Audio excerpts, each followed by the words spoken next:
Hey everyone, my name is Kyla. Welcome to my channel where I talk about the stock market and the economy, amongst other things. Welcome back, everybody. Today we are going to be talking about literally all the things that have happened this week. I'm going to try and do more frequent updates on YouTube to talk a little bit more about what's happening in the markets because I write these weekly newsletters you should go to subscribe to at kyla.substack.com. And I also do daily TikToks, but I'm going to try and update more, but this is a piece on everything mostly that happened this week. The main thing that I want to preface with all of this is that people are what matters. When we talk about the economy, when we talk about the markets, when we talk about crypto, we can oftentimes forget that the core driver of everything that's happening is people. Is everything falling apart? Absolutely, for sure. But everything is a balancing act, and we exist in sort of the tail end of the extremes right now. And so one thing going wrong can end up tipping the entire scale. And there's a lot of things going on. And I think this meme of this domino guy who's like, okay, let me just tip this one domino and then Pluto explodes. I think that's kind of really symbolic of how the markets work right now, how the economy works right now. Everything is going to tip. And so what is going on? There's a lot of different frameworks that you can analyze this through. I made my own framework where it's like a flowchart explaining GDP growth, consumer health, corporations, venture capital, financial conditions, and the Federal Reserve. So I want to talk about this flowchart today. And I want to start off with GDP growth. Basically, the economy isn't doing super hot. There are some parts of the economy that are doing okay, but on aggregate, things are looking kind of tough. And consumers are the primary driver of economic growth. Many people seem to think that a recession is looming, and the most recent GDP Now forecast came in at 0%, which isn't looking good. That technically means that we are in a recession.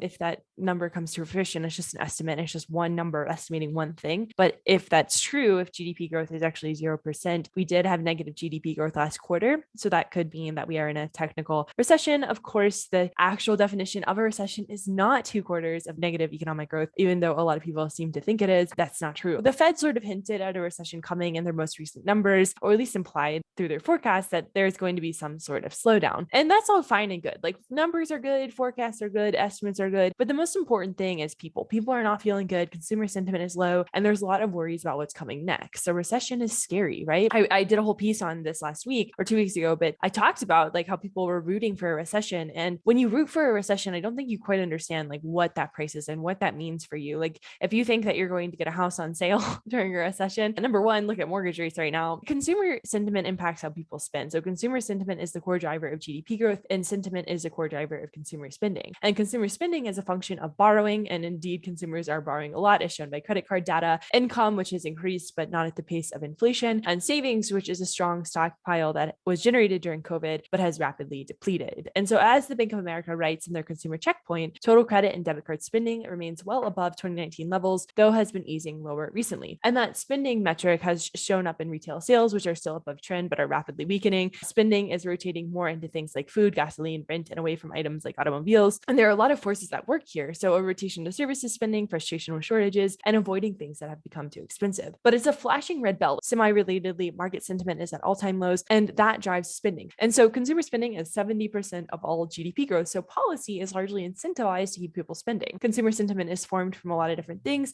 but the core formation in this current market, how people are feeling, seem to be food prices, gasoline prices, shelter costs, and jobs. Food costs are really high because of supply chain woes, fertilizer, which is improving actually. Gasoline prices are really high because of the refining capacity problems, because of underinvestment, because oil prices are high, and electricity and utility costs are high because of oil costs being high. So people are struggling right now. So of course, consumer sentiment is going to be low. Things seem not very good. If you're an everyday person, you spend money on food, you got to eat, you spend money on a place to live, you got to live somewhere, and you spend money on a car because sidewalks don't seem to exist in most cities in America. The only bright spot is the labor market, where unemployment is low, jobs are being added, but it's beginning to look bumpy as well. There's been a series of layoffs in the tech and crypto world. Of course, monetary policy is going to influence this even more. The Fed has two main levers. They have the labor market and financial conditions, and forcing people out of work, which tightening financial conditions will do, will reduce inflation, right? If you make people not have jobs, the inflation is going to go down. But as the Fed tries to reduce inflation, there is going to be some pain in these employment metrics, making 4 out of those 4 things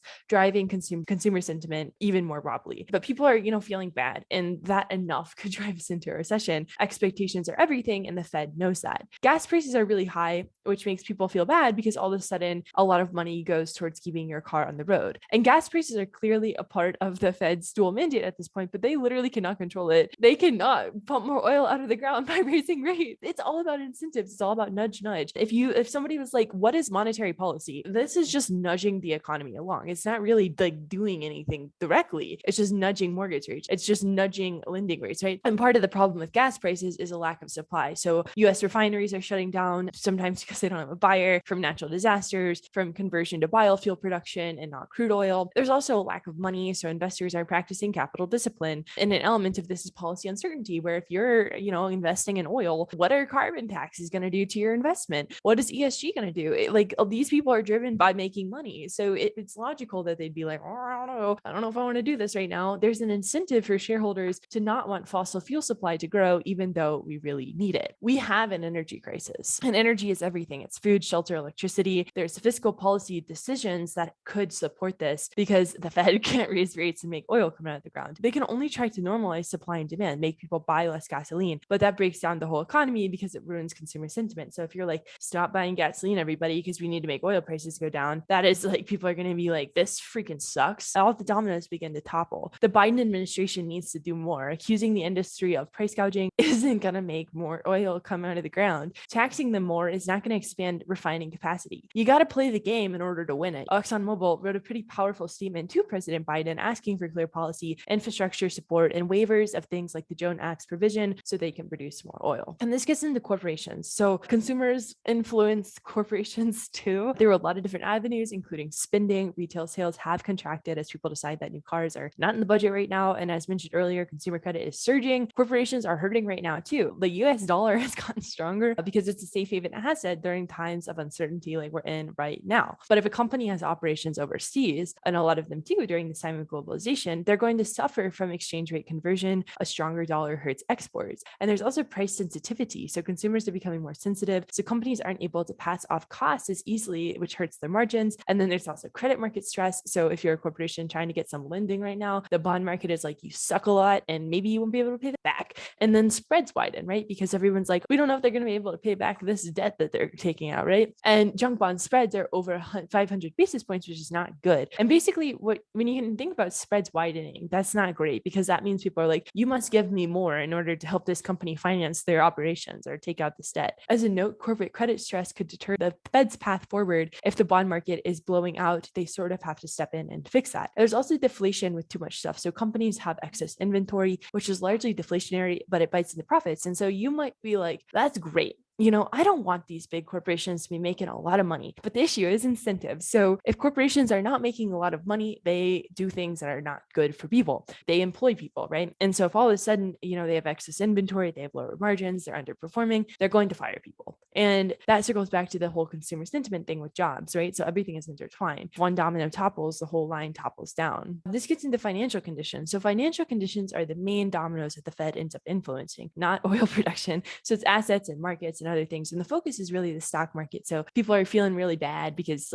their gains are gone. The housing market, mortgage rates are making it nearly impossible to buy a house. The crypto market, this is that's a whole different video of what's happening in crypto. Thinkless, of course, has a lot of really good stuff on it. But you have 3 Arrows Capital, you have Celsius blowing up. There's a lot of pain as those dominoes topple. And with the housing market, as I wrote about in my recession piece, and as I mentioned earlier, a lot of younger people are like, I think the world should implode so I can get a house. And Jerome Powell even said this during his speech. He was like, there needs to be a reset in the housing market. With the housing market, it's supply and demand. So you got investors, private equity firms coming in, buying up a significant amount of real estate. You got different zoning policies or obstructions or to construction, making it more difficult to build homes, or homes are sitting idly by waiting to be finished. And then you have demand where everyone's like, actually, I would love to have a house. That would be really cool. And mortgage rates are pricing new home buyers out of the market. And millennials are like, what if I had a house? That would be crazy. And they want a house, but there's a mismatch between supply and demand. Louis Barnes, he writes a really good mortgage newsletter. He said, now it's time for Wile E. Coyote and his Acme sneakers running off into thin air and all okay until he looks down. Basically,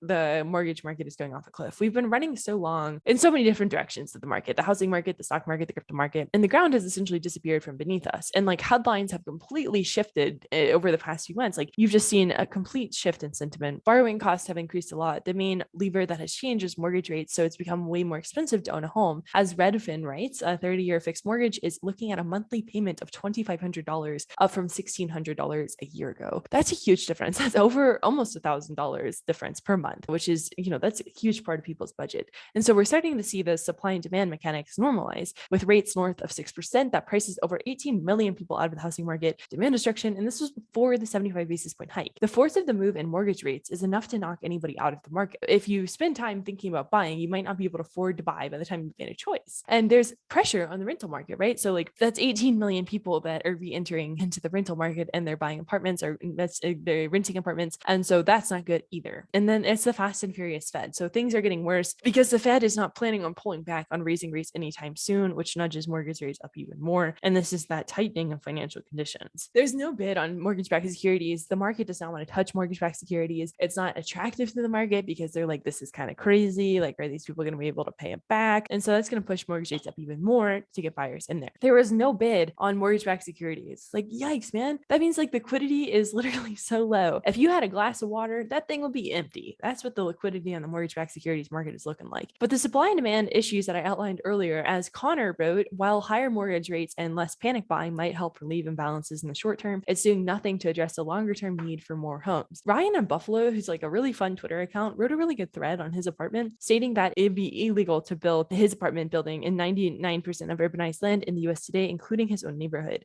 There's setbacks, there's parking minimums, floor area ratios, height limits, single family zoning, and incompatible use restrictions have made buildings like this a 19th century relic. I have so many thoughts on car culture in the United States and how much space we use for parking. And one day I'll do a piece on that. But one thing that we continuously seem to do is tunnel hole ourselves into a policy mess. You see it with energy, you see it with housing. By trying to fix things, we make it worse. And policy never covers what it should. Like, should Blackstone be buying up homes and turning them into rental properties? Probably not. But that's what they're doing. And it's their special way to hedge against inflation. So good for them. We should definitely provide more private equity firms ways to hedge against inflation that involve pricing people out of houses. I think that's awesome. And energy and housing are the same. We need more of it. Sustainably stemming demand in the short term is not a solution to the systemic long-term issue of not enough available housing and not enough energy production. The Federal Reserve can't do anything about this. They exist to influence expectations, and this is the most important thing to know about them, because they came out swinging with that 75 basis point hike because they were losing control of the narrative. They have their toolkit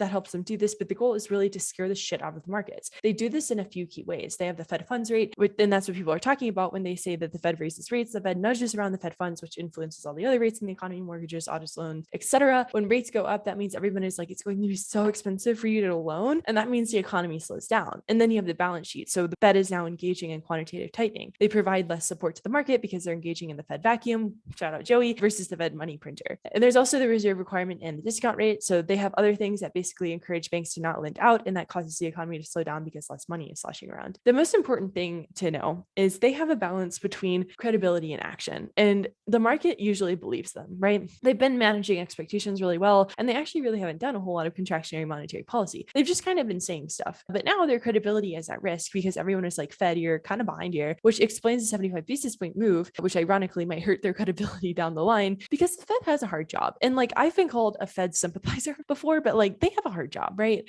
And who the heck could have gotten any of what happened over the last few years, right? How the heck would you have predicted a pandemic, oil prices going negative, a war? Like, it's really difficult. And so I empathize with them. They have enabled elements of excess, including, the malinvestment that we see from VC firms. And I also made I made so many TikToks, but I made a TikTok about this. And I was like, we should hold venture capital firms and PE firms responsible for what they invest in, right? Like them investing in 15-minute grocery delivery versus investing in things like sustainable energy, which Lux Capital does a great job investing in, sort of like the future of science.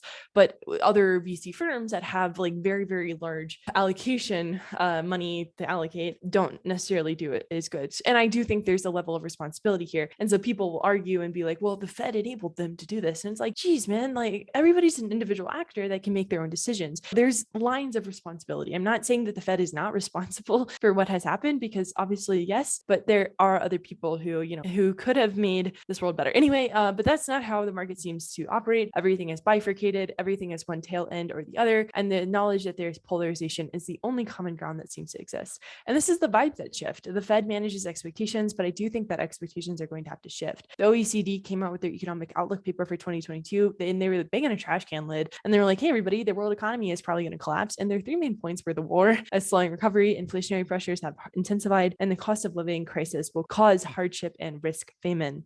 And it's just not looking good. So, yeah, all of that's true. Energy markets are a mess from Russia. There's a lack of refining capacity from the desire of Europe to transition to green before they're ready. And there's a lot of factors that are putting pressure on what the Fed does. In terms of the soft landing, the Fed has some pretty wild expectations for what they can achieve in this tightening cycle. Their forecasts for unemployment and GDP are maybe we expect a slowdown, but we don't expect a recession. But in order for them to really combat the inflation that we're seeing, there's going to be this element of economic hardship. And the Fed can only nudge things. They have to politicize an element of what they do because inflation is really, really painful. And that isn't the best thing for them to do because the market might stop believing the Fed has any power at all, which ruins their credibility and expectations tool. Jerome Powell even said in the meeting, right? The Fed meeting, that they don't want people to lose jobs, but it's kind of par for the course. The New York Fed is predicting a 10% chance of a soft landing, an 80% chance of a hard landing, and an element of pain. That means that an element of pain is going to have to happen. And other central banks are sort of joining the party too, not the Bank of Japan, but the ECB, they were we're going to tighten monetary policy for the first time in forever. And then Italy bonds were actually, we're going to totally give you the middle finger. And Europe has had a significant amount of inflation, but the market is demanding more easing, which is a big challenge. How do you maintain market stability while combating inflation? It's very difficult. And everyone is just kind of guessing. That's what monetary policy is. It's vibes. As the president of the Minneapolis Fed wrote, I know of no theoretical framework that can tell us how much we will need to tighten long real rates to get inflation back to target in the reasonable time frame. A lot of people mistake bull runs for brilliance, which is really just the credit cycle at their back, as Jim Chanos said on Odd Lots. We've gotten really used to good things. Our expectations are pretty high, which is good, but even the mere concept of 15-minute grocery delivery is kind of crazy. That's a luxury. As Sarah O'Connor wrote, unprofitable on-demand services like someone bringing a Coke to your door gave people a sense of affluence in a decade of stagnant wage growth, but they were subsidized by investors, and now money is drying up. We have expectations, and those might need to shift, but we can't align our expectations to reality. But we aren't doing the things that would support that right now. The high-speed Roomba train, that doesn't need to exist. What even is that? But so many of our solutions are simple, right? But we don't want these simple frameworks, as Alan Cole wrote in his good paper talking about this, because our infrastructure building process is bloated with regulation, and action is often lost in the bureaucratic sinkhole that is our government. We need broader policy action. And blaming the Fed is not going to fix it either. Employ America are carrying policy on their back and have a lot of really practical solutions that the administration can implement. And good legislation has been passed this year, so it is possible. And I know this was a lot of things. And I think that we often forget that the economy is really just a bunch of peopling around and being stupid. People are stupid and dumb and silly. And that means the economy is going to be stupid, dumb, and silly because people are the economy. And I know it's frustrating. And I think it's okay to be frustrated because that means you care, right? And just like the Fed, we have to take action to maintain our credibility, which is something I need to work on more. The bifurcation of society shows that we are passionate about this, but how do we harness these emotions into something productive for our collective future? We're all in this together, which I know is controversial, but this is the eternal question is how do we people together better? Thanks everybody for hanging out. You can find me on Instagram, Twitter, TikTok, YouTube, my Substack, Kyla.substack.com. Thanks so much for spending time with me. I hope that you are doing so good, and I'll talk to y'all soon.